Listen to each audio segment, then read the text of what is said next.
Hey, what's going on, guys? This is Paul with PipelineMoney.com, and in this video, I wanted to talk for just a moment about some ideas behind the difference between influence and manipulation. And this video was inspired by a conversation I had earlier with a friend and team member, and there was one idea that bubbled up, and that idea was, is influence the same as manipulation, or is there a difference? And is there a difference between influencing people in ways that are not so good, which we could call manipulation, and influencing people in ways that are good?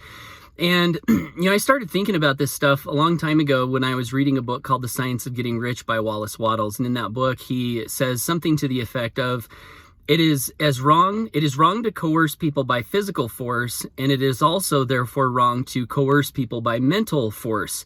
And that little line in that book started me thinking along these lines quite some time ago, about, is there a difference between influencing in a good way and manipulation? And so I wanted to share just a couple thoughts that have continued to percolate in my mind after the conversation that I had with my friend and team member. And I want to lay out these two distinctions to perhaps be aware of that can help us as we're continuing to navigate our journeys as principle-centered influencers. I like that term. How can we be principle-centered influencers? And these two thoughts, and before I share with you the two thoughts, I do also want to say that there's no judgment here. And, I really never want to say that someone who influenced me in the past was good or bad or right or wrong or, evil or good. I really just want to make observations, because I think that we're all usually, if not always, just doing the best that we can with whatever information we have available to us at the time. And there are a whole different, it's a whole bunch of different ways to look at, certain things.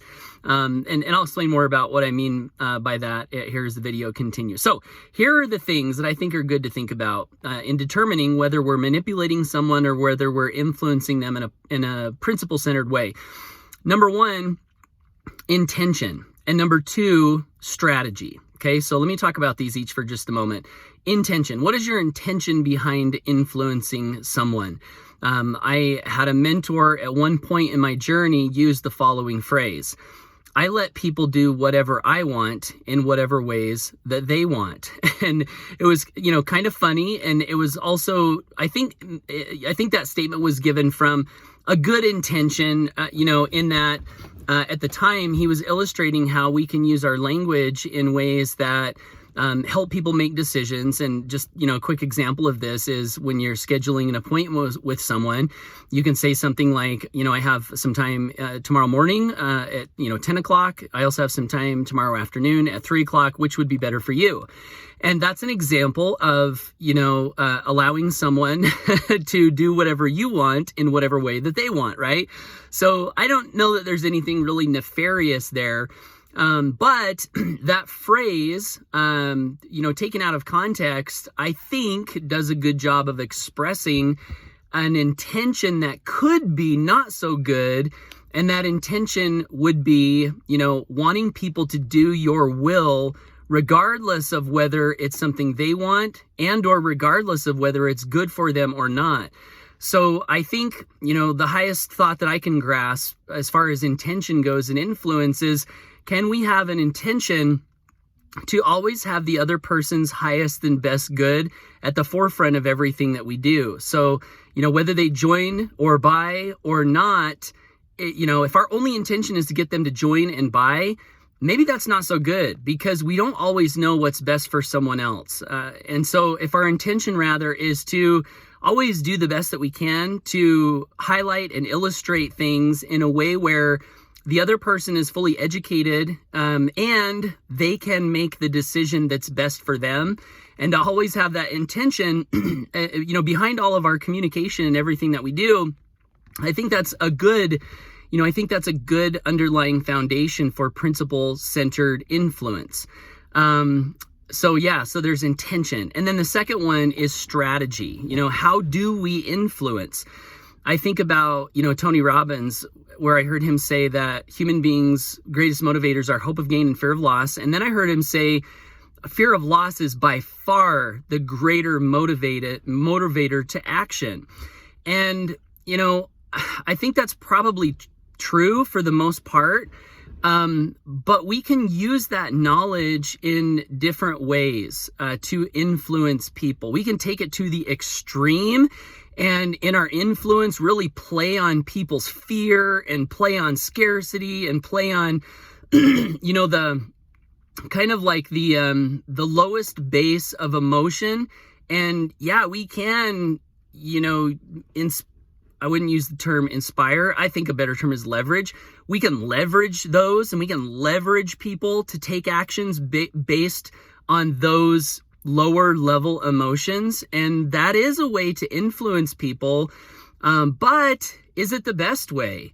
And is that potentially slipping into more manipulation than it is, influencing from a higher place, influencing from a place of love, influencing from a place of benefit, influencing from a place of, what is your better future? And can we illustrate that? And can we figure out some things that we can all do to bring to pass our better futures?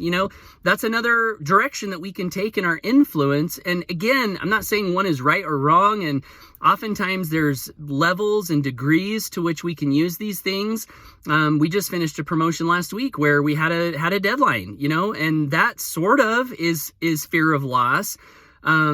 So, again, I'm not like trying to come off on a high horse here, but I guess what I'm saying is that these can be taken to extremes. And for me, what doesn't resonate with me now at this point in my journey is when people really just push on those fear of loss levers and really just use those to get into people's minds and leverage them in a way that forces them to take action. And I will say force, because even though people sometimes, people are making their own decision, yeah, but if they're making a decision based on someone who has really just pulled and pulled and pulled on this lever of your life is going to be terrible if you do not take this action. Imagine all of the horrible things that are going to happen to your family if you do not take action. That doesn't feel great to me. And I think that those strategies, if we're not careful, can really slip into more what some might, define as manipulative practices. So I guess the point of this video really is to say that there doesn't seem to be any hard and fast rules or definitions on what's the difference between manipulation and, principle-centered influence, other than I think these two guides can help us to just always remember what is our intention, and are we intending to help a person make a good decision for them, rather than trying to coerce them to make the decision that I want them to make, right? So intention and then strategy. How are we influencing people? I think it's far better to influence people with example. I think it's far better to influence people with, the positive possibilities of a better future.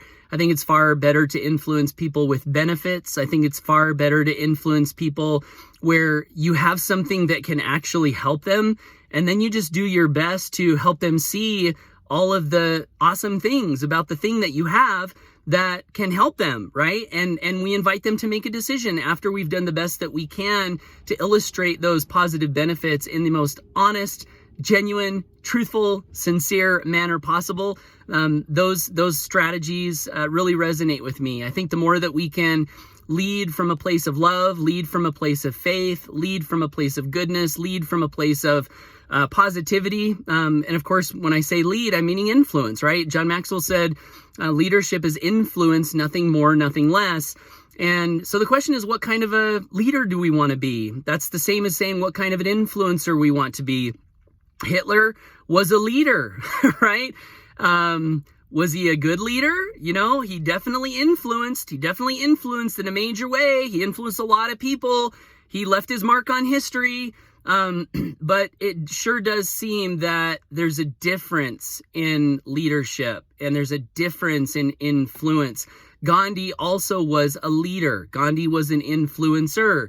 And he also influenced a lot of people, 200 million people, according to a book I was reading this morning. 200 million people. He influenced them to coalesce in a spirit of harmony. He also left his mark on history, right? But he did it in different ways. So I guess that's the question. What are the ways that we want to influence? What are the ways that we want to lead, guide? What are the ways that we want to leave our marks upon people's hearts and perhaps the pages of history? These are the questions that we're asking in this video, right? So anyway, this is my video for today. Hopefully it's stimulated some thought in you. Hopefully it's inspired you to maybe ask some good questions that can help you in your influence journey. And I want to say thanks for watching this video. Let me know your thoughts and ideas down below. Would love to hear your thoughts on this topic. And there's my son Cash, and he jumped up and hit the window. If you like this content and want to learn more from me, head on over to pipelinemoney.com, subscribe to my email list, and you'll be sure, hey, say hi Cash.